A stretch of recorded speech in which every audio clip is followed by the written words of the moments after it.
Par contre, est-ce que c'est un choix passionné? Je suis pas sûr. Pas besoin de savoir tout ça non plus pour apprécier le produit. Alors, si tu retournes la bouteille, sur toutes mes bouteilles, je mets le prénom de toutes mes équipes, de tous mes ouvriers, de ma comptable qui ont travaillé dans l'année sur le château pour travailler sur cette bouteille. Et du coup, ça va aboutir à un deuxième livre, du coup.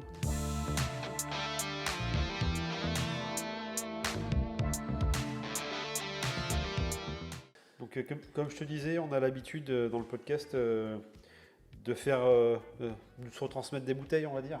Ouais. Et donc, on a fait un podcast avec Baptiste Offrand de Fleury, donc dans le Beaujolais, qui est un compagnon charpentier qui a repris le domaine de son père. Génial. Et donc, qui nous a gentiment laissé une bouteille.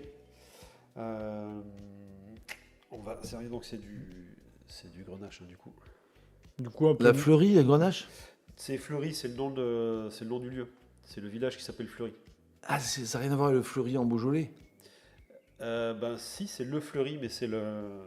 Tiens, merde. Ah non, mais on est sur du gamay. Oui, pardon, j'ai dit Grenache. Autant pour moi.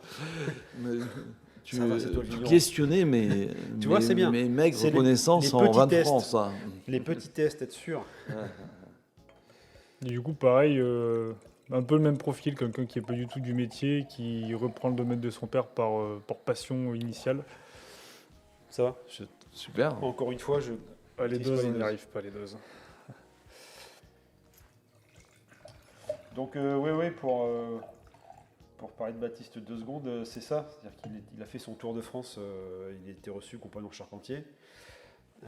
Et puis, quand finalement il a eu fini, il s'est dit, voilà, je loupe l'aventure ou pas, c'est le moment. Et puis, il est du coin, il s'est rendu compte aussi que l'avantage d'avoir beaucoup voyagé, c'était de se rendre compte que son pays natal était le pays qu'il lui fallait. Donc, bon, voilà. Ben, c'est délicieux. C'est extrêmement solaire. C'est un gamay de richesse, de soleil, de maturité. On sent qu'il a poussé sur les maturités, qui est un peu chaleureux, quoi. Il y a un peu d'alcool, là. C'est pas un Beaujolais qui fait 11,5, ça. Ah non, c'est un Beaujolais charpentier. C'est marrant parce que C'est un Beaujolais charpentier, ouais, c'est ta ça. manière de décrire le vin, je trouve que c'est Baptiste. De Ouais, solaire, de généreux. Ouais, mais voilà, il fait 13 degrés. Peut-être qu'il fait même 13,5 et qu'il n'a pas marqué sur l'étiquette. Il aurait menti. Ouais. On a une petite marge. On a une petite marge approximative. Mais c'est super bon. C'est ce côté extrêmement croquant, fruits, gourmand. On a l'impression de croquer dans la grappe du raisin. Et moi, c'est ce que j'adore dans le gamay, quoi. Alors, j'ai fait une cuvée un peu gamay sur mes vins parce qu'à Bordeaux, on manque de cépages rouges qui ont cette gourmandise, quoi. On a plutôt sélectionné des cépages à tanins, des cépages de structure, des cépages rouges d'élevage. Et ce cépage, il n'est pas tout à fait dans notre gamme. Alors, il y a un peu le gamay, il y a un peu le Malbec qui a cette appétence en fruits, en gourmandise, mais il y a quand même la structure tannique aussi derrière, beaucoup plus structurée que ce qu'on trouve sur un gamay. Et moi, j'adore ça parce que je pense que le Beaujolais fait des vins qui sont parfaitement en attente à ce que le consommateur veut boire aujourd'hui. C'est ça qu'il veut boire. Ouais, puis on est en général, alors ça change, mais sur des vins qui sont quand même moins chers que ce qu'on trouve un peu dans le Nord en Bourgogne, par exemple. Bien sûr, bien sûr. Tu fais quoi, toi, comme genre de vin, comme cépage en conventionnel? Parce qu'on va en parler, mais tu Tu me dis dans mon... Ah ben, j'ai repris une propriété, donc Ouais. cette propriété elle avait des cépages classiques. Elle avait en blanc du Sauvignon et du Sémillon à part égale. Et en rouge, on avait... j'ai 35-40% de Merlot et de Cabernet Sauvignon. Et j'avais un tout petit peu de Malbec, un tout petit peu de Cabernet Franc dans mon encépagement. les Bordeaux blancs, comeback ou pas? Les Bordeaux blancs, les cépages blancs. Sémillon et Sauvignon. Ouais, ça, Ouais. tu trouves que ça refait un comeback, justement, que ce sont des Le- vins qui se redeviennent sur le début de la scène? Alors, Devant de la scène, pardon. en termes de marché, je ne peux pas dire sur le vin de Bordeaux, mais en tout cas, moi, en ce qui concerne ma propriété, je manque de blanc. J'ai 25% de production en blanc et de blanc, j'en manque. Aussi, on va goûter parce que j'ai proposé des vins blancs qui sont, je pense, qui ont un vrai caractère, une vraie logique de terroir, qui sont travaillés sur lit avec beaucoup de richesse, un peu la bourguignonne avec des élevages en fût de chêne, sur certaines cuvées ou en amphore. Et je pense que j'ai trouvé mon marché sur les blancs avec des grands vins de terroir qui ont été plébiscités par la presse. J'ai été plébiscité par la revue du vin de France. Je viens d'obtenir ma première étoile dans le guide des meilleurs vins de France, qui me Félicitations. place devant beaucoup de propriétés de Pessac-Léognan sur la qualité des vins qu'on propose, parce que je pense qu'ils ont apprécié l'identité de mes vins. Le fait que mes vins, je ne sais pas s'ils sont meilleurs, je sais qu'ils racontent une histoire, qui sont signés et qu'on a beaucoup travaillé sur un profil assez atypique. Et c'est un profil qui nous plaît et qui est globalement un profil de vin blanc sur lequel je travaille beaucoup, je pousse les maturités. On essaye de travailler dans les assemblages, les équilibres. On travaille avec très peu de soufre, donc forcément les fermentations malolactiques se déclenchent. Donc j'ai des profils plus beurrés, plus gourmands, plus gras, moins acides, et sur lequel les équilibres se font par les amertumes, par les finales amertumes qui refont saliver et qui rendent gourmands mes vins. L'acidité n'est pas la seule façon d'avoir un vin digeste aujourd'hui. Oui, tu as des vins atypiques et c'est bien que tu n'aies pas de problème à les vendre non plus. Justement, on t'en parlait tout à l'heure, mais Bordeaux se renferme un peu sur son image cépage bordelais, voilà. Souvent des vins qu'on dit de garde, mais finalement pas trop non plus. Mais on a du mal à trouver de la diversité finalement. Quand on regarde comme ça, sans trop fouiller. Parce que forcément, il y en a de la diversité. Voilà, après, on est 6000. Mais... On est 6000 et puis on pourra parler un peu plus tard du mouvement des Bordeaux Pirates. Sûr, oui. C'est vraiment un mouvement qui illustre le fait que Bordeaux est en train d'explorer de nouvelles voies. Je pense que si on revient à la genèse et ce que je vous ai expliqué tout à l'heure sur la commercialisation, à partir du moment où je ne commercialise pas mon vin, il faut que mon vin ait du volume et que ça soit simple et que ça soit explicable à un négociant. Donc on en arrive sur un Bordeaux de marque. C'est une culture de bordelaise omnipotente, c'est-à-dire que le château bordelais, il a son étiquette, il fait 100 000 bouteilles sur une étiquette, c'est un vin d'assemblage, parce que ce vin, il permet de construire une marque et de la distribuer dans le monde entier ou en grande surface. Donc c'est à la fois la force de Bordeaux, c'est une puissance de marché qui permet de diffuser, mais du coup, derrière cette marque, une marque, c'est forcément une marque, c'est forcément l'assemblage, c'est forcément un juste milieu, et c'est forcément, on lisse une diversité, quoi. On assemble des terroirs. Et on défend à Bordeaux que l'assemblage magnifie la somme des différences. Ce qui est en partie vrai. Hein. C'est assez intéressant, un assemblage bordelais, d'équilibrer des terroirs qui ont des caractéristiques différentes. C'est passionnant, l'assemblage. Mais moi, en tant qu'amateur de vin, le vin de Bordeaux m'emmerdait. Parce qu'une fois que j'avais bu cette bouteille du château une fois, et comme je suis un amateur de vin qui a envie de découvrir plein de choses différentes, une fois que j'ai coché la case, je l'ai goûté, de ce château dans ce millésime, j'ai plus besoin de boire une deuxième bouteille de ce château dans l'année, et je suis parti ailleurs, comme beaucoup d'amateurs de vin éclectiques aujourd'hui. Donc, et par contre, quand j'allais visiter un vigneron à Montlouis-sur-Loire, et qu'il me dit, je vais te faire goûter le bas de la pente, le milieu de la pente, le haut de la pente, la plaine, et puis travailler en sec, en ligue coreux, sur une vendange demi-tri, et je lui ai acheté 7 cuvées différentes. Et puis c'est cette cuvée, c'est cette occasion de redécouvrir ce vigneron et de le redéguster toute l'année. Donc je suis arrivé à Bordeaux avec cette culture-là, en disant mais c'était pas logique.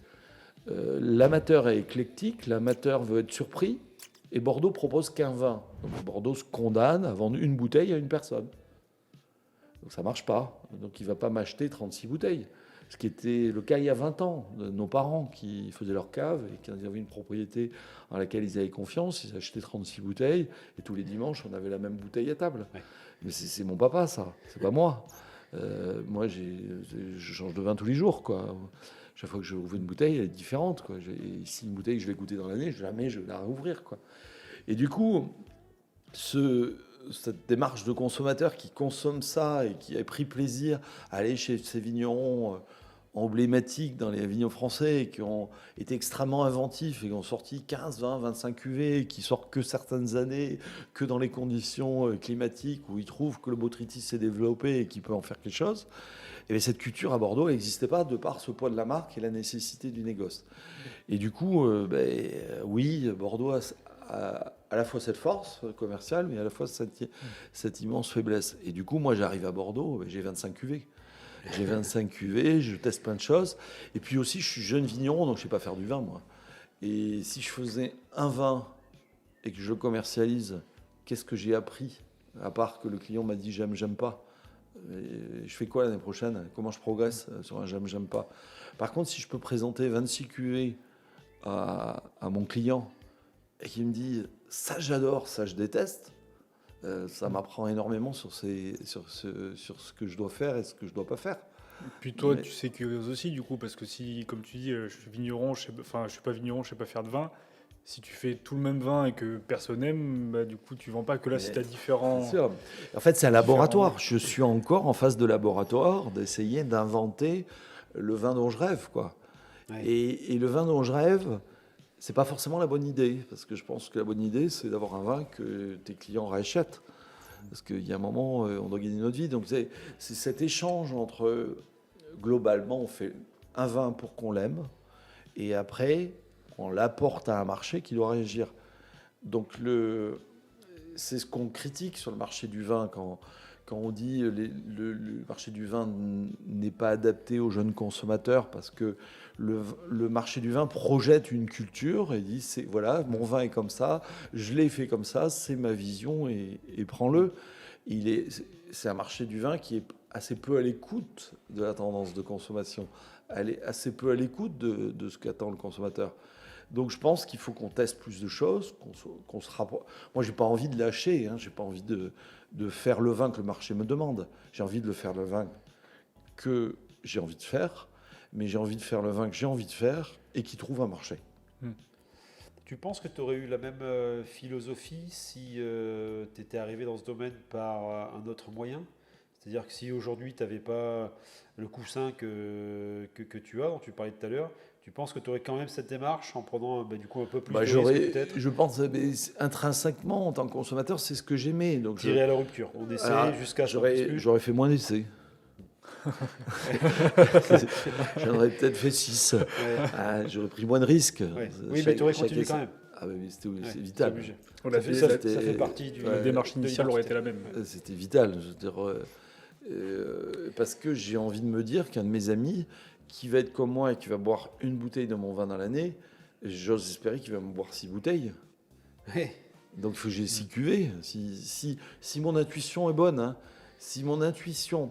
En fait, moi, c'est ce que je crois, hein, mais je me trompe peut-être. Et puis, forcément, il y a un prisme. Je travaille sur une distribution traditionnelle dans des cavistes, dans une vente accompagnée.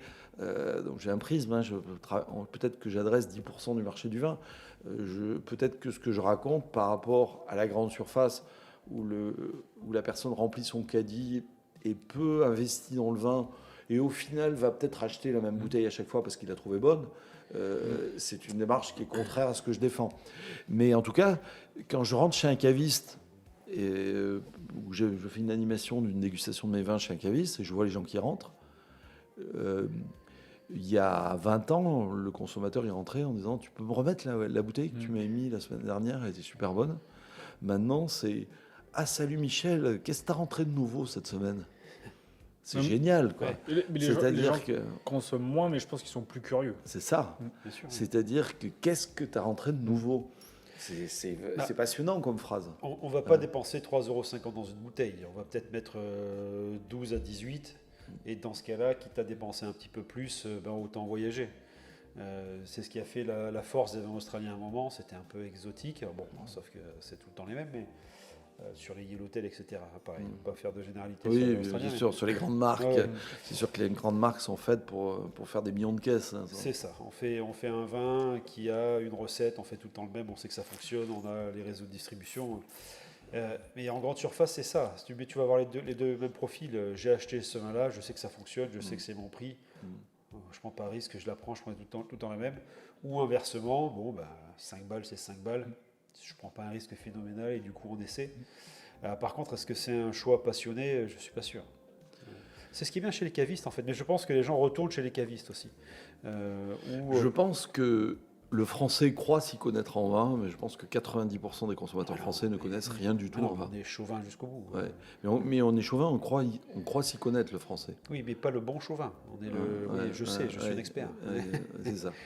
Et ces mêmes personnes qui m'expliquent, mais quand même, je saurais faire la différence entre un Bordeaux et un Bourgogne.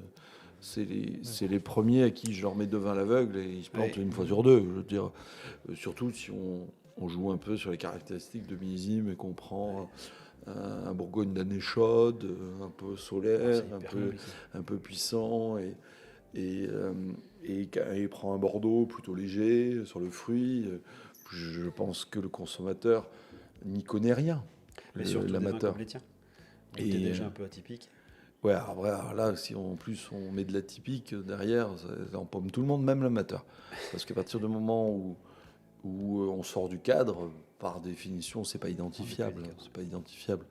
Et le marché du vin, les vrais passionnés, c'est peut-être 1% des consommateurs. Et pour moi, le passionné, c'est quelqu'un qui me dit ah ben oui, mes dernières vacances, j'étais en Loire et je me suis arrêté chez tel vigneron parce qu'il a une cuvée qui est sa cuvée qui est faite sur un terroir de silex, ça s'appelle comme ça sa cuvée, je l'ai goûté sur le millésime, mais qui sait citer un nom de vigneron sur une appellation? C'est ça le connaisseur. Et à partir du moment où on demande des noms de vignerons sur des appellations, je pense qu'on est largement en dessous des 5% de consommateurs qui sont capables de citer des noms de propriétés, et que le consommateur français, il est capable de dire ah oui, je connais Saint-Julien, c'est dans le Beaujolais.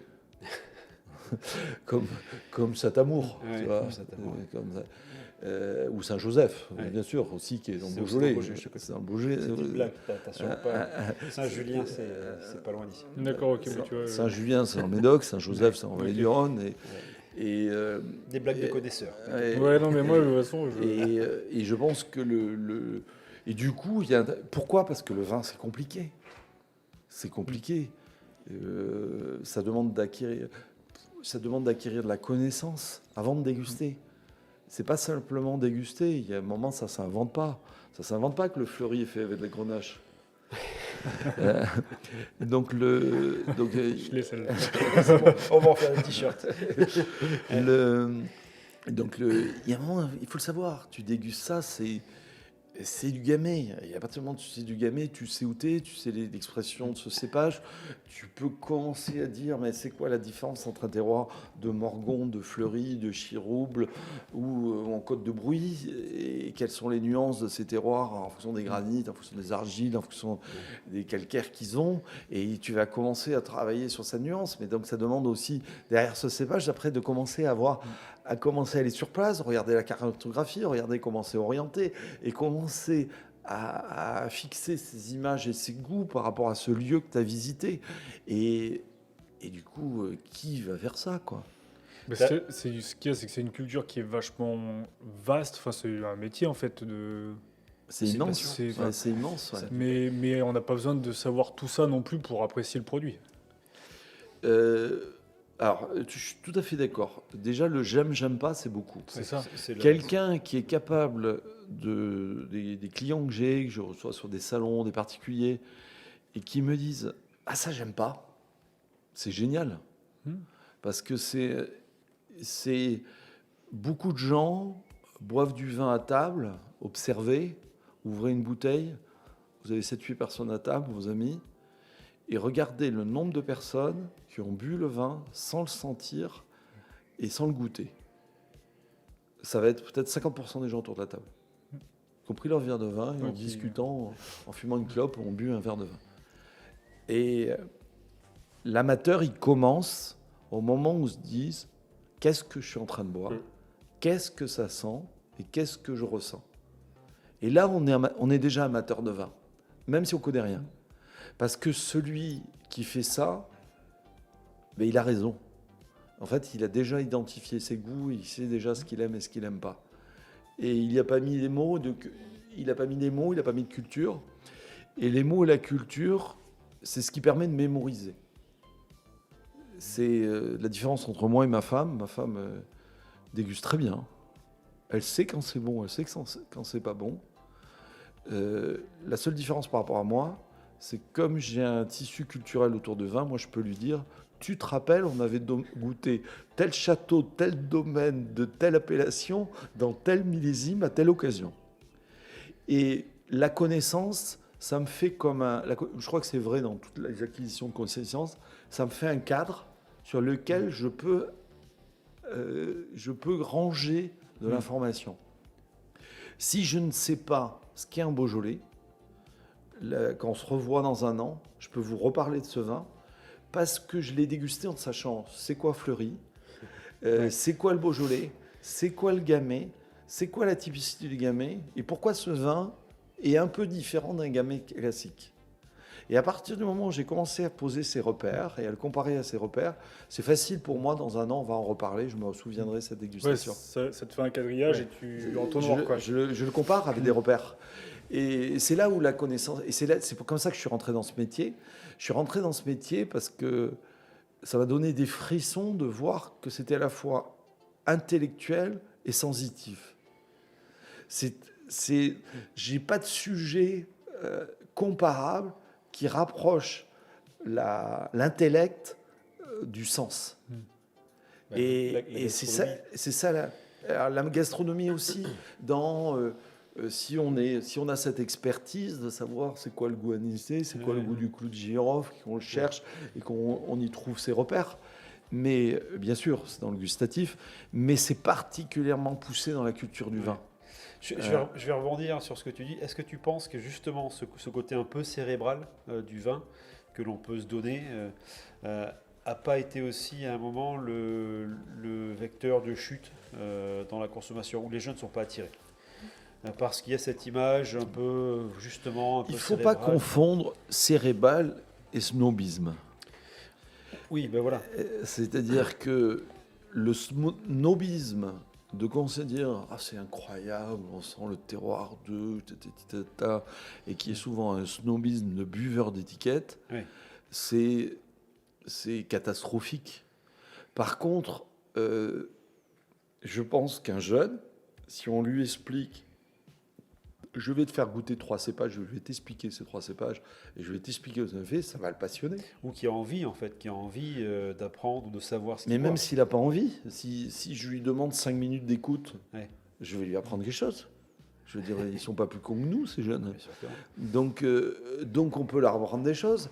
Et il ne faut pas rentrer dans le travers inverse de dire les jeunes trouvent le vin inaccessible, donc il faut faire n'importe quoi en termes culturels et pour le rendre accessible. On ne vend pas du Coca-Cola. C'est pas ce que je dis. En plus, le vin n'est pas inaccessible, mais c'est l'image, tu sais. Je suis entièrement d'accord. Aujourd'hui, dans notre société, réseaux sociaux, images, ça va vite. Et puis, des fois, tu prends une réputation juste parce que. Et à un moment, je me dis que le vin, ça a été ça, à force de dire grand cru classé, grande bouteille, c'est ci, c'est ça, ah, je sens la pomme, oh, genre, ce qu'il ne faut pas d'ailleurs, mais je pense que sur une génération, en tout cas plutôt jeune aujourd'hui, ça les a détournés. Oh, c'est ce que j'appelle le snobisme. c'est du snobisme, ouais. Mais donc c'est l'incompréhension en fait. C'est ce que j'appelle le snobisme. Moi, le parcours initiatique que j'ai eu à Eric quand j'avais 20 ans et on a créé ce club d'œnologie, c'était fabuleux. La première séance, il nous a mis de l'eau acide, de l'eau sucrée, de l'eau avec des amers, une eau plate, et il nous a dit déguster. Et puis après, une fois qu'on a dégusté, il dit, bon, maintenant, vous allez vider la moitié de votre verre, on va diluer avec de l'eau et on va baisser votre sensibilité, on va voir qui sent encore l'acide, qui sent encore. Et puis, on a dilué x2, x4, x8. On a étalonné nos perceptions. Et à ce moment-là, on a commencé à se dire, tiens, je ne savais pas que l'acidité, ça fait saliver au bout de la langue. Tiens, je savais pas que la mer, c'est sur le fond de la langue. Et puis, on a commencé à pouvoir observer ça. Et c'est pas être snob qui d'expliquer ça aux gens. Non. Et qui a fait ce test, quoi? Ça devrait être enseigné à l'école. Les goûts de base, l'acide, la basique, l'umami, devraient être enseignés. Comment des gens mangent une pizza sans se demander si c'est acide, sucré, c'est quand même... notre culture du goût est catastrophique. Donc Alors qu'on est en France. Hein, alors qu'on est en France. Ouais. Donc et voilà, c'est ça qui me passionne. Et c'est pour ça que je défends un vin intellectuel. Je défends un vin qui ne rentre surtout pas... on ne doit pas perdre la culture. Ce serait pareil sur le débat sur la culture. Alors, on arrête l'opéra, on arrête la musique classique, oui, parce qu'il y a des gens qui trouvent ça inaccessible. Non, mais je veux dire, moi, je ne suis pas un grand fan de musique classique et d'opéra, mais c'est le génie de l'homme vient de notre capacité à faire ça. C'est ça la culture. Et c'est pareil dans le vin. C'est-à-dire, ok, tout le monde ne va pas s'intéresser au terroir granitique qu'on trouve dans le Beaujolais, mais il ne faut surtout pas exclure la possibilité que quelqu'un s'intéresse à ces terroirs granitiques et on lui explique pourquoi c'est des grands terroirs. Et que cette personne-là, ce jour-là, on va l'accompagner sur ce chemin et on va voir si ça résonne en lui, quoi. Oui, j'aime bien l'approche culturelle que tu as du vin, du coup, où en fait on perd vite de vue ce qu'est le vin, ce qui est dans la bouteille. Alors par contre, si la culture du vin, c'est Château-Tempion dans tel millésime, dans telle cuvée, parce qu'elle est spéculative et qu'elle part de 30 € la propriété, et je l'ai bu et elle vaut 300 € la bouteille, ça, c'est catastrophique, je veux dire. Et je trouve ça, mais... à chier, quoi. Et moi, le premier, je n'ai jamais acheté ces bouteilles. Ça m'emmerde de rentrer dans ce jeu-là. C'est un jeu snob, quoi. Pourquoi j'irais acheter la bouteille que les autres veulent acheter, quoi? Tant pis, c'est peut-être un grand vin, mais il y a suffisamment de grands vins et j'irai en boire un autre, quoi. On te verra pas à Hong Kong acheter une bouteille à 200 000 €. Ah, t'en verras pas dans ma cave non plus, quoi. Et puis après, je suis aussi, moi, je suis issu de famille modeste. Mon père a bossé toute sa vie, ma mère a bossé. On est 5 frères, donc une famille nombreuse. Et moi, je perds jamais de vue le coût du travail, le coût d'une heure au SMIC. Je veux dire, chaque fois que je bois une bouteille de vin, je me dis c'est en heure de SMIC. Oui. 10 €, c'est une heure de SMIC. Après, les bouteilles à 9000 et tout ça, en fait, c'est l'étiquette qu'on achète aussi. Ça ne veut pas dire que le vin est forcément meilleur que la bouteille à 20 balles. Ce sont rarement des bouteilles qu'on ouvre, de toute façon. Voilà, il faut revenir à des valeurs de base, quoi. 50 €, il faut que ça soit... Moi, je me dis, si je mets 50 €, je me demande, est-ce que je serais capable d'aller travailler 5 heures dans les vignes ? En plein soleil, 5 heures dans les vignes pour boire cette bouteille. Est-ce que cette émotion vaut cette sueur ? Et ça relativise beaucoup de choses. C'est-à-dire je pense qu'il y a beaucoup de gens qui sont snobs, qui ont perdu ce sens des valeurs. Ah, qui ont perdu pied, qui ont perdu le sens de la réalité. Qui ne savent pas ce que c'est que le travail. Et à partir du moment où moi je dis une bouteille de vin, c'est 10 € une bouteille, 1 heure de SMIC, oui, je suis capable avec mes potes de travailler 1 heure pour leur payer une bouteille. 20 €, 2 heures, il faut que ça soit bon. Si je dois aller bosser 2 heures au soleil, il faut que mes potes ils me disent je me suis régalé, c'est un super vin. 30 €, il faut qu'ils me disent encore un peu plus, ça soit le grand événement. Et à 50 €, c'est l'événement exceptionnel. Donc voilà mes limites personnelles. Moi, personnellement, je suis incapable de mettre plus de 50 € dans une bouteille de vin, parce que je trouve qu'au-delà, c'est du snobisme. Tant pis si on me dit tu goûteras jamais tel grand cru de Bourgogne, tu goûteras jamais des côtes rôties, tu goûteras jamais tel vin de tel terroir, tant pis. Si je goûterai, si un de mes amis l'a ouvert, je me régalerai à la goûter. Mais personnellement, ça dépasse mes valeurs. Et du coup, dans le vin que je propose, je suis entre 10 et 30 euros, parce que c'est ma gradation de prix qui me paraît honnête, logique, et j'ai du coup pas honte à vendre une bouteille à 30 euros.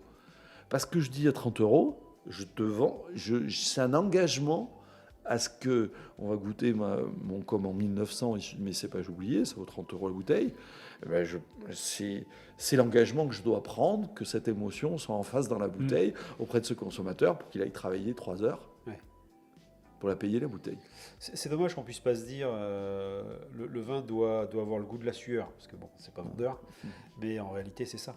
Vous êtes compagnon, donc vous savez ce que c'est que la valeur du travail. Non, mais nous, ça nous parle.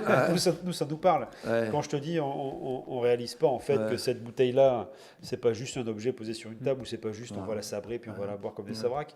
C'est qu'il a fallu entretenir les vignes, il a fallu que le raisin pousse, il a fallu que la météo s'aligne à un moment. Sûr. Et puis il a fallu vidifier correctement, il a fallu faire les étiquettes, faire le bouchon, faire la... Ça sent la transpiration. Pas péjoratif, tu vois. Ouais, mais bien sûr, mais c'est du noble, travail. C'est noble. Et quand en plus, tu arrives à dire, moi, cette bouteille, je vais la vendre à 8 euros ou 10 euros parce que je veux que les gens puissent se l'acheter et avoir du plaisir, tu aurais très bien pu dire, moi, je vais la vendre 15 parce que mon travail vaut 15 euros et puis tu l'achèteras ou pas, c'est pas grave. Tu vois, il y a une démarche derrière qui est un peu plus que juste faire du vin. Et si je vais plus loin, si tu retournes la bouteille, sur toutes mes bouteilles, je mets le prénom de toutes mes équipes, de tous mes ouvriers, de ma comptable qui ont travaillé dans l'année sur le château pour travailler sur cette bouteille. Parce que Bruno, Charles, c'est eux qui ont fait le vin. C'est eux qui ont bossé. Je veux dire, si j'ai 8 prénoms sur l'étiquette, ce vin, on l'a fait à 8. Et c'est pas juste Jean-Baptiste Duquesne qui a eu une lubie, qui a acheté un château, et c'est lié à mon histoire, quoi. Moi, je suis extrêmement respectueux de ce travail. Moi, mon père était agriculteur, et je l'ai fait, le travail d'aller dans le maïs, castrer le maïs, aller ramasser, glaner les épis de maïs après que la moissonneuse soit passée. Je l'ai fait, ce boulot, quoi. Et je viens de là, quoi. Et c'est pas parce qu'aujourd'hui j'ai eu un parcours qui me permet d'être propriétaire d'un domaine à Bordeaux que je dois oublier ça, quoi. Et je pense que c'est important. Tu vois, et quand j'ai le malheur, l'année dernière, sur un millésime, j'ai oublié le prénom d'une collaboratrice qui était là, qui est restée quelques mois pour les vinifications. J'ai eu le malheur d'oublier son prénom quand j'ai fait les étiquettes. Elle m'a envoyé un SMS en disant j'ai pas vu mon prénom sur l'étiquette. Alors je me suis excusé, c'est la cuvée qu'on avait étiquetée, et puis j'ai corrigé sur les cuvées suivantes. Mais c'est génial, quoi. C'est génial qu'elle me dise ça, qu'elle me dise en fait, tu m'as pas mis dessus, mais c'est ma bouteille, quoi, aussi, quoi. Et je crois qu'on doit être le seul vigneron de France à faire ça, quoi, à mettre le prénom des gens qui ont travaillé sur le vin, parce que je pense que c'est intimement lié au travail qu'on fait, à nos valeurs. Et si on peut faire ce travail, c'est parce qu'ils vont me le rendre. Ils vont me le rendre en faisant mieux leur boulot, en faisant mieux le travail dans la vigne, en faisant des petits gestes, tu vois, sur le compagnonnage. Je pense qu'on doit partager des valeurs là-dessus. Je pense que le respect du travail, le respect de l'autre, le respect que c'est intimement lié à l'homme, quoi. Oui, et puis on va plus loin quand on est plusieurs et à travailler, à réfléchir, que quand on est tout seul, c'est sûr. Je pensais là quand tu parles du snobisme, est-ce que tu penses pas que du coup c'est ce snobisme-là et cette spéculation qu'on peut faire sur les bouteilles, sur les grandes étiquettes, qui font aussi qu'on perde la culture dans le vin, dans le sens où aujourd'hui, moi je m'y connais pas en vin. On va acheter une bouteille au supermarché par rapport au prix. On va pas prendre la moins chère pour être sûr que le vin soit à peu près bon. Et est-ce que du coup, ça viendrait pas justement de ce côté-là où aujourd'hui, c'est un peu le prix qui fait la bouteille quand on n'y connaît pas, quoi. Bien sûr. Mais c'est tout le débat de la culture. On a une immense mission d'accompagnement sur la culture. On a une immense mission d'expliquer. Je veux dire... moi, je suis là, j'échange avec vous. Je pense que c'est essentiel d'échanger. Systématiquement, quand il y a des écoles des universités qui me disent on fait une dégustation, j'y vais quoi. 7-8 fois par an, je vais auprès des étudiants, je prends pendant 2 heures, je leur explique, je leur parle de l'histoire des vins de Bordeaux, de nos cépages, parce que je pense que moi j'ai appris comme ça. J'ai appris à la rencontre de vignerons qui m'ont raconté des histoires et dans des histoires dont je me souviens encore. Et donc le problème c'est que on a probablement une génération de jeunes qui ont leurs parents ne sont pas intéressés au vin. Il y a un maillon qui a sauté, cette culture du vin a sauté, et ça sera compliqué et puis on est dans une société plus fragmentée, plus divisée, avec plus de communautarisme, et sur lequel ça sera plus compliqué.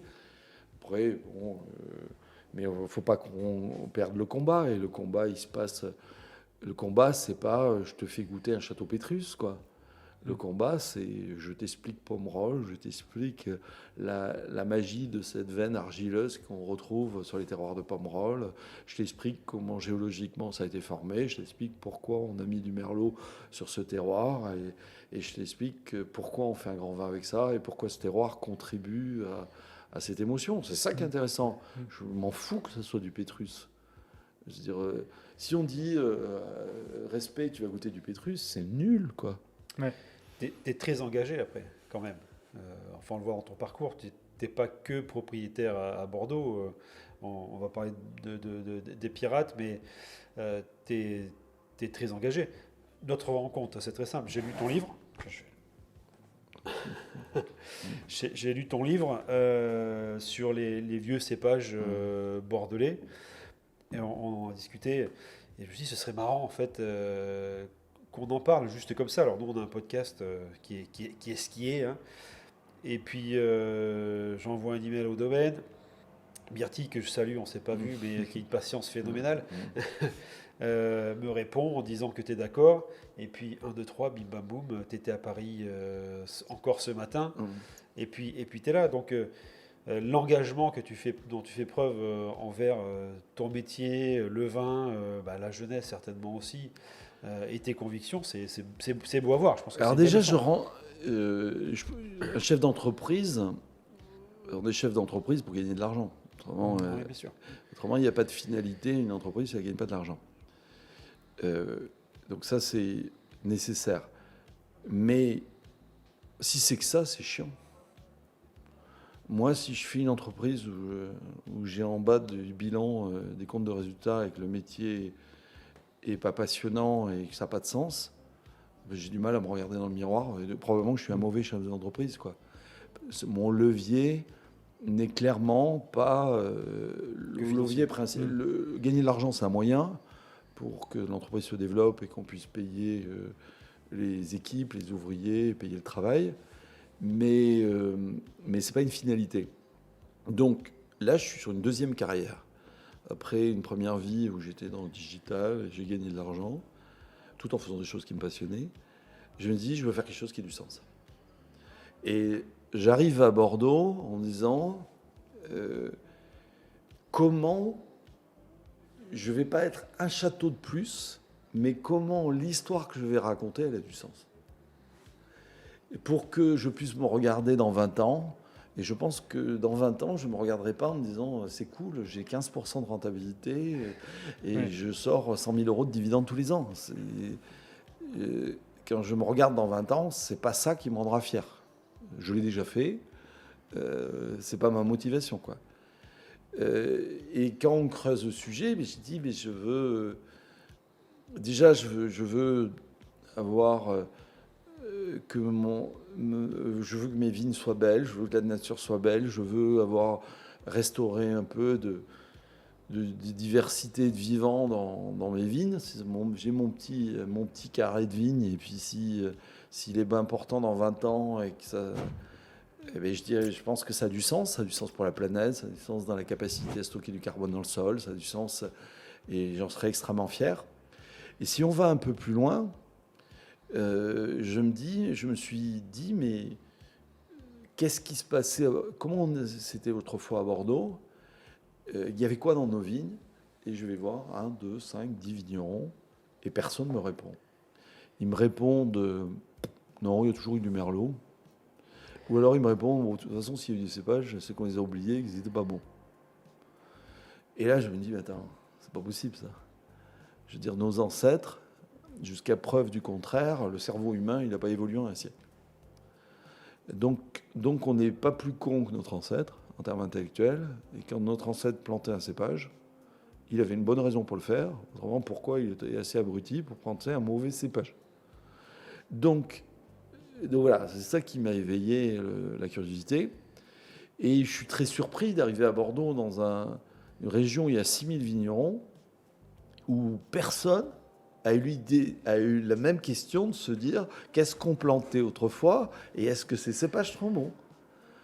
Pratiquement personne. Quelques initiatives individuelles, certains ont planté un cépage, 2 cépages, mais personne n'a fait le travail exhaustif, comme je suis en train de le faire, de retrouver ces cépages, de les planter et voir ce qu'on peut en faire. Et cette idée, je ne l'ai pas inventée. C'était une graine qui était dans mon cerveau, qui a été semée en 97, alors que j'étais jeune négociant à Bordeaux.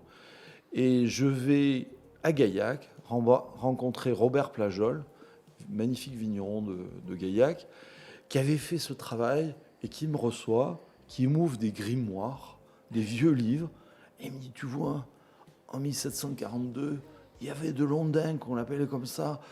On dit que se faisait des liquoreux fabuleux. Et il dit, je l'ai planté, viens, tu vas le goûter. Et puis je goûte, c'est fabuleux, quoi.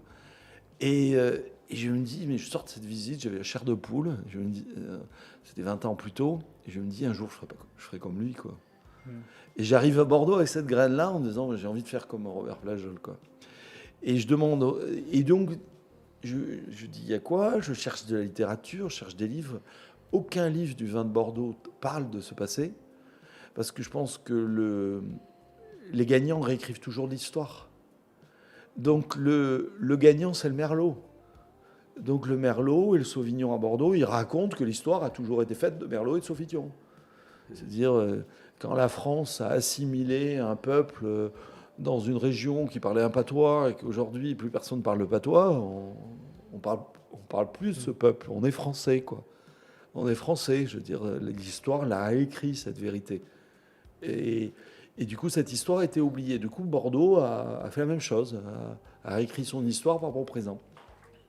Et du coup, ben voilà, il se trouve qu'aujourd'hui, on peut être historien en herbe, parce que l'Internet est passé par là et que tous les livres sont sur Internet.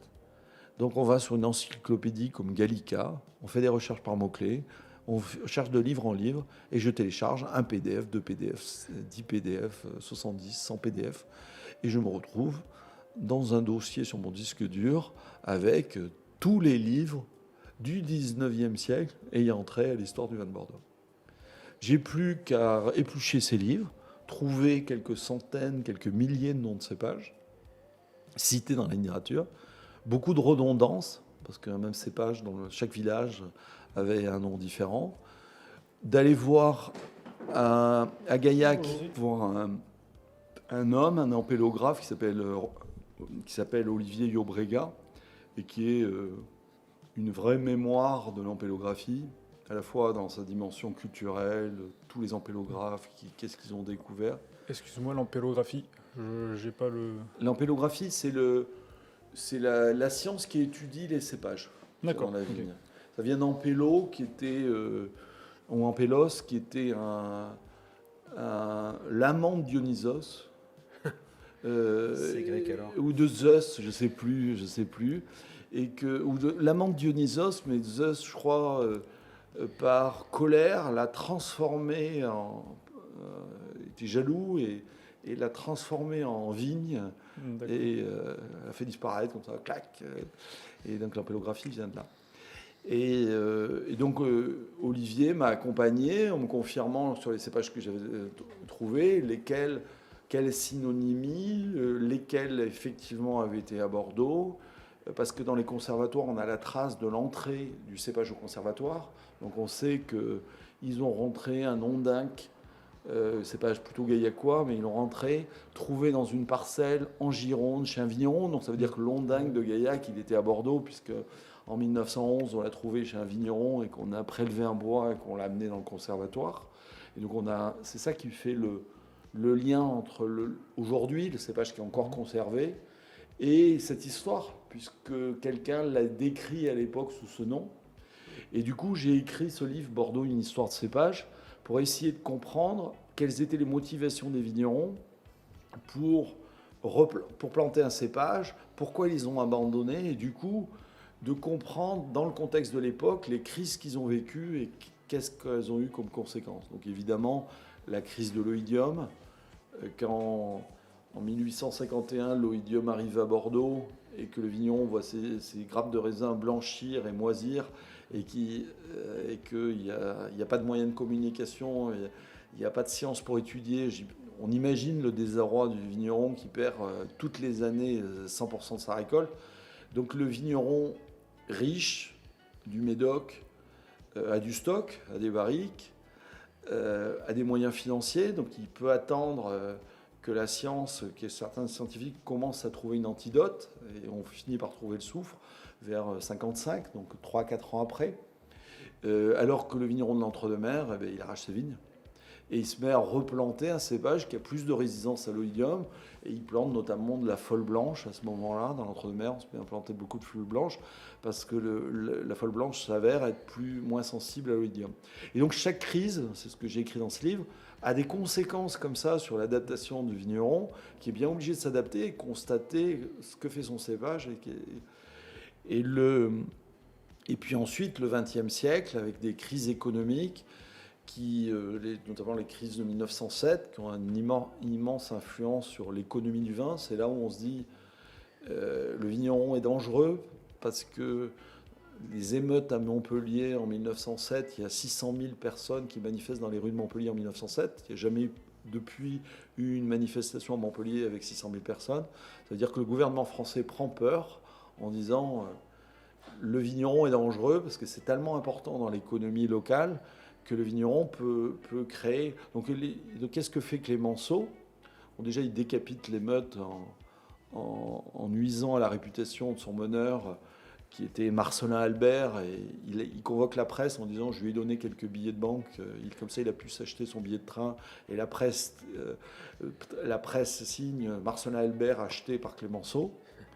Allez hop, il revient, il se fait censurer par tous ses copains qui disent traite, il finit clochard, quoi, cet homme-là. Et puis Clémenceau, il crée les CRS. Parce qu'il s'aperçoit que les gendarmes, localement, ils refusent de tirer sur leurs cousins. Donc on crée les CRS à ce moment-là. Ça veut dire que l'économie du vin en France, elle est importante. Et à ce moment-là, il se dit, mais il faut légiférer le vin. Il faut créer des lois pour empêcher que les vignerons fassent n'importe quoi. C'est-à-dire il faut conditionner des lois qui vont conditionner la qualité et la quantité produite pour qu'on évite de se retrouver dans une pareille situation en France. Et c'est la culture très française, très latine, qui dit l'homme est mauvais, donc il faut qu'on intervienne, il faut que l'État fasse des lois pour le gérer. À l'opposé d'une culture anglo-saxonne qui dit le marché va réguler. Les gens vont crever s'ils ne gagnent pas leur vie, et puis une fois qu'ils auront crevé, le marché se rééquilibrera. Donc c'est ces oppositions de culture entre une culture du vin du Nouveau Monde, beaucoup plus anglo-saxonne et beaucoup plus non régulée sur la production de vin, et une culture latine de production. Et on fait des lois successives et qui aboutissent à la création de l'AOC en 1935, et l'AOC, c'est le cahier des charges de l'AOC. Et cette AOC, elle a des conséquences énormes sur l'avenir de nos vignobles. Alors ça a des conséquences extrêmement positives, ça permet de hisser la qualité, de créer des cahiers de charges, elle tire la qualité des vins français, elle fait la réputation des vins français, mais elle est aussi une standardisation du vin autour du cahier des charges et autour du choix des cépages. Et ça veut dire que quand il y avait probablement 70-100 cépages à Bordeaux, eh bien on en choisit 5 en rouge et 5 en blanc, et tous les autres, à partir du moment où c'est sont condamnés à disparaître. Ils sont condamnés à disparaître parce qu'ils n'auront pas le droit à l'AOC, ils ne pourront pas être commercialisés. Ils deviennent interdits. Et du coup, ils deviennent pas interdits. Persona non grata. Persona non grata, et puis surtout, il y aura très vite plus de marché. Ouais. Donc le vigneron sera inexorablement obligé de l'arracher un jour. Et donc on met à la poubelle une variété de cépages énorme. C'est triste. Et c'est l'état de fait, c'est ça qui s'est passé dans nos vignobles. Et du coup, aujourd'hui, on arrive à la situation où 20 cépages en France font 90% de la production de vin. Alors qu'il y avait 2500 cépages en France autrefois. Ouais. On travaille avec 1% de la richesse génétique de nos cépages. Et ça, c'est des cépages que tu arrives à retrouver quand même Alors, je les retrouve s'ils ont été conservés dans un conservatoire. Ok. Et la France a plutôt bien fait son boulot. On a probablement au moins 80-90% de notre patrimoine empélographique a été conservé dans ces conservatoires. Et il reste 5 pieds. Et de ces 5 pieds, je vais les voir et je dis, mais cet hiver, quand vous allez tailler, est-ce que vous pouvez me donner des bois ? Et de ces 5 pieds, je vais récupérer les sarments et de ça, je vais bouturer, faire 200, 300, 400 pieds. Et c'est comme ça que j'y redémarre.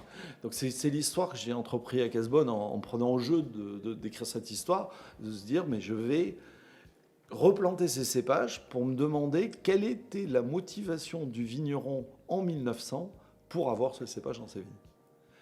Et se demander si cette motivation, parce que forcément il y a une motivation, et se demander si cette motivation, elle a encore du sens aujourd'hui. Si évidemment il plantait un cépage parce qu'il voulait faire 200 hectos et faire un vin à 6 degrés, et ça n'a pas d'intérêt aujourd'hui. Par contre, il y avait là-dedans des cépages moins sensibles aux maladies, parce que l'oïdium c'est 1851. Le mildiou, c'est 1880 qu'il apparaît à Bordeaux. Phylloxéra, quand même. Alors le phylloxéra, c'est encore autre chose, mais sur la sensibilité aux maladies, le phylloxéra, c'est juste le pied, il meurt, oui, non. Ouais. Donc ça veut dire que de 1851 à 1880, à l'AOC 1935, il a fallu que les vignerons traitent. Ils traitent à une époque où le cuivre était très cher. Après je ne sais plus les dates exactes, mais le coût du cuivre et du soufre dans un domaine viticole au 19e siècle, ça peut être 10-15% de son coût de production. Ah oui. Le produit. Donc évidemment que le vigneron riche pouvait acheter du soufre et du cuivre, et le vigneron d'un terroir plus pauvre, il adoptait des cépages qui avaient plus de tolérance aux maladies et qui étaient moins sensibles aux maladies. Donc je découvre aujourd'hui des cépages qui n'ont jamais une tache de mildiou quand je perds 100% de mon merlot. Ah. Et pourtant on a adopté le merlot comme cépage principal à Bordeaux. C'est juste, et c'est ce schéma-là d'observation qui me passionne. C'est sur chaque cépage, me demander, c'est lesquels qui vont nous apporter des solutions. Qu'est-ce que tu as comme cépage, par exemple, qui sont plutôt maladies, qui sont plutôt résistants à ces maladies ? Alors, on pourra goûter, là, j'ai du Jurançon noir. C'est le cépage parfait. Il était tout le long de la Garonne, là, tout dans le sud-ouest, jusqu'à Gaillac, dans le Lot-et-Garonne, il était un peu partout, le Jurançon noir. Il faisait peut-être 10-15% des vignes de l'entre-deux-mer, le Jurançon noir. Il ne s'appelait pas comme ça, il s'appelait l'Enraja dans nos vignes. Ou la dame, chez nous, il s'appelait le Grand Noir. J'en ai retrouvé une parcelle 1958 là, chez un voisin. Et ce cépage, il est parfait pour le vigneron. S'il gèle, il repousse et il donne du fruit. Donc il est productif à Brigel. Il est, pas besoin de me palisser, il est érigé, il monte tout droit, les sarments, ils montent à la verticale, donc c'est du bonheur à travailler. Il est très régulier en production, avec une bonne quantité de production. C'est bon, vous allez goûter, sans faire des grands vins, c'est très bon. Et il a isotraitement, je suis en bio, je le traite comme les autres. J'ai jamais perdu une grappe de mildiou sur le Jurançon noir. Donc dans cette palette de cépages, il y a plein de solutions à trouver. Il n'y aura pas de cépage parfait, mais en tout cas, ça mérite d'être observé. Et j'ai commencé ce travail à 8 ans. Aujourd'hui, j'ai 30 cépages dans mes vignes. Et dans 2-3 ans, j'espère avoir 70 cépages différents pour pouvoir juste les observer, juste me demander. J'aurais compris un cépage quand je serais capable d'expliquer pourquoi le vigneron en 1900 le plantait. Donc sur les premiers, ça y est, au bout de 5-6 ans, j'arrive à identifier le cépage, j'arrive à y comprendre le cépage, et il me faut 3-4 millésimes pour être sûr de comprendre le cépage. Parce qu'il me faut des millésimes de gel, il me faut des millésimes à mildiou, il me faut des millésimes de sécheresse, il me faut des millésimes de floraison difficile. Et puis il faut que le pied mature aussi quand même. Et oui, mais après sur la génétique, sur la qualité du vin, oui, il me faudra plus longtemps pour savoir tout le potentiel. Mais en tout cas, sur la sensibilité aux maladies et sur ce cycle de l'année et les problèmes qu'on a en vigneron, c'est-à-dire la pluie au niveau des vendanges, dans la pourriture, le degré d'alcool, l'acidité, la résistance à la sécheresse, la floraison, le stress hydrique, la date de débourrement, tous ces paramètres, en quelques millésimes, je serais capable de comprendre pourquoi il y a des vignerons qui aimaient ce cépage. Et il a forcément des vignerons qui l'aimaient puisqu'il était dans les vignes. Et du coup, ça va aboutir à un deuxième livre, du coup, Alors, qui référence... c'est ça le problème, c'est qu'à un moment, il va falloir que parce que là, j'ai décrit les cépages de manière ampélographique dans ce livre, sans avoir ce vécu. Et j'espère qu'un jour, j'aurai pas la paresse de pouvoir écrire la mise à jour de ce livre pour écrire ce que j'ai observé. Ce que j'ai observé sur chaque cépage au fil de ces années. Ça, tu le fais avec Bordeaux Pirate, du coup, c'est une association que tu as créée? Alors, les Bordeaux Pirates, c'est une association qu'on a lancée avec quelques amis vignerons pour dire... comment dire, c'est de mettre en lumière des vignerons qui innovent dans une région qui est relativement conservatrice. Donc c'est un label d'innovation. Une fois par an, les vignerons peuvent présenter des cuvées où ils ont essayé des choses. Ils font ce qu'ils veulent. Des cépages, des vinifications, de l'élevage. Ils ont essayé quelque chose. Ils ont quelque chose de nouveau à proposer. Et ils le présentent à un jury indépendant qui déguste les vins et qui dit est-ce que le vin est bon et est-ce qu'il est pirate. On cumule les deux notes et si la note pondérée de ces deux critères est bonne, la cuvée est élue pirate. Et du coup, le vigneron, il peut arborer la bannière pirate, un t-shirt, un bob, on a un grand drapeau, on va sur nos salons pour dire on est des Bordelais pas comme les autres. Voilà, vous voyez, vous avez un préjugé du Bordelais qui est conservateur, qui est habillé, qui est riche, qui est un aristocrate, qui est méprisant, qui n'est pas proche de vous. Mais regardez, on est habillé en pirate, on ne se prend pas au sérieux, on met un bob. C'est ça notre symbole, c'est le Bob Ricard, quoi. C'est cette symbolique-là. Regardez, pour un Bordelais qui met un Bob Ricard, ça dénote quand même.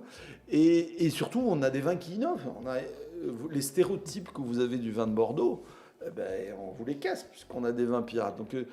Donc j'ai ma commerciale, Myrtille, on en parlait tout à l'heure, chaque fois qu'il y a un caviste qui lui répond « Ah non, j'aime pas le Bordeaux », il répond « Mais ça tombe bien, on est les Bordeaux pirates, vous connaissez ?»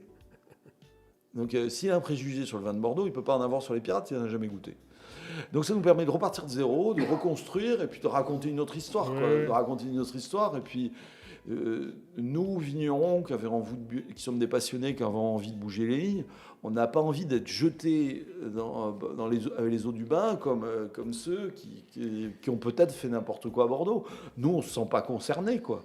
On fait notre histoire, on se bat, on fait notre histoire. Il n'y a pas de raison qu'on se prenne sur la tête ce Bordeaux bashing qui disent que le Bordeaux n'est pas intéressant, que c'est que des vins tanniques, c'est que des vins des gardes, des vins trop chers, tous les stéréotypes, parce que c'est forcément des stéréotypes. Et on n'a pas envie d'embarquer les stéréotypes. Donc c'est ça le concept pirate. Alors on ne se fait pas que des copains à Bordeaux, parce qu'il y a des gens qui nous disent, il y a des gens qui nous disent, et c'est un contresens total par rapport à ce qu'on fait, il y a des gens qui nous disent, mais en fait, en faisant le Bordeaux pirate, vous entretenez le Bordeaux bashing. C'est-à-dire, vous dites que vous êtes pirate, donc vous entretenez le Bordeaux bashing, puisque vous dites que Bordeaux a un problème, puisqu'on a des pirates. J'ai dit, t'as raison, mais pour autant, on est bien obligé de dire la vérité. Oui, les gens n'aiment plus le Bordeaux, quoi. Beaucoup de gens n'aiment plus le Bordeaux. Donc on se contente de dire la vérité. Et si on dit la vérité, si vous acceptez pas, vous vignerons bordelais, que cette vérité soit dite, elle ne changera jamais. Je veux dire, si on est dans le déni d'un problème, on ne corrige pas, quoi. S'il n'y a pas de problème, on n'a pas de solution à trouver. Si nous, les pirates, on dit qu'on a un problème à Bordeaux, on essaye de trouver des solutions pour que le Bordeaux se revende de nouveau et que les amateurs de vin se disent c'est cool, le Bordeaux, il y a une vague de vignerons qui a bougé les trucs à Bordeaux, c'est passionnant et on a envie de reboire du Bordeaux parce que c'est génial, quoi. Donc c'est un peu le boulot, notre petite croisade, on est 50, je ne sais pas si on va bouger beaucoup de choses à 50, mais c'est déjà ça, quoi. Quand tu fais un cépage comme ces vieux cépages, là, du coup, tu ne les vends pas en appellation. Ah non, je peux pas, non. Ouais. Donc Vous prenez, vous, pirate, vous prenez aussi le parti pris on s'affranchit de l'appellation. Et donc, c'est quoi, c'est vin de France? Alors, il y a 2 labels pirates. Il y a un label cuvée pirate pour ce qui n'est pas du Bordeaux, Ouais. et il y a un label Bordeaux pirate pour ce qui est du Bordeaux. D'accord. Ah, donc Et vous sur avez les étiquettes, vous on peut avez poser votre propre appellation. Ah non, non, c'est un label. Donc c'est D'accord. un macaron qu'on peut poser sur Ouais. l'étiquette, un sticker, disant cette cuvée est Bordeaux pirate. D'accord. Mais ce cuvée Bordeaux pirate, c'est forcément sur un vin d'appellation bordelaise. D'accord. Une cuvée pirate, ça veut dire que c'est quelqu'un. Alors même cuvée pirate, nous, s'il y a quelqu'un qui a désalcoolisé du vin ou fait du jus de fruits, ou moi j'ai fermenté du vin avec des herbes parce que ça m'amusait, parce que je trouve que on a plein de choses à inventer autour du vin et que le dogme de rester avec du raisin, je trouve ça con. C'est un dogme. Donc pourquoi on n'aurait pas le droit de faire autre chose? Pourquoi on n'aurait pas le droit de mettre des poires dans le vin si c'est meilleur? Donc j'essaye d'autres choses, moi. Mais ça, c'est pas du vin. C'est pas la définition du vin. Mais on met cuvée pirate dessus, parce que c'est pas du vin. Donc on fait ce qu'on veut. En fait, Il n'y a pas de définition du pirate, c'est au pirate d'inventer sa définition. Il ne manquerait plus que ça, qu'il y ait des règles en plus. Oui, c'est ça. Il y a quand même des règles, parce qu'il faut être en bio, Oui. il faut le présenter au label, il faut adhérer à l'association. Il y a quand même quelques règles, mais minimum. En fait, c'est un labo géant en fait. C'est un Mais c'est ça. laboratoire de 50. C'est ça, si on est 50 vignerons à faire 5 cuvées innovantes, on a fait 250 tests. Ouais. Je pense que c'est comme ça qu'on va réinventer Bordeaux. C'est en faisant 250 tests. Et en présentant des consommateurs qui vont dire j'ai adoré, je t'en rachète. Et peut-être que demain, les vins de Bordeaux viendront nous dire vous avez une bonne idée, on va faire pareil et on va l'inclure dans l'AOC. Et tant mieux si demain ça s'intègre dans le cadre et ça contribue à faire évoluer Bordeaux. Oui, parce qu'en fait, il y a aussi une prise de risque. C'est que sur les 250 tests, il y en a peut-être que 10 qui vont être viables et qui vont amener à quelque chose, quoi. 249 peut-être. Oui, Oui, non, mais voilà, oui. Bien, on va te laisser travailler. Ouais, Rodinov. Bon, en tout cas, merci beaucoup. Bon. Merci beaucoup. N'hésitez pas à vous abonner à notre page pour ne rien rater des prochaines vidéos et soutenir notre travail. Chaque écoute compte et chaque abonné nous donne la force de continuer. Merci à vous et à bientôt.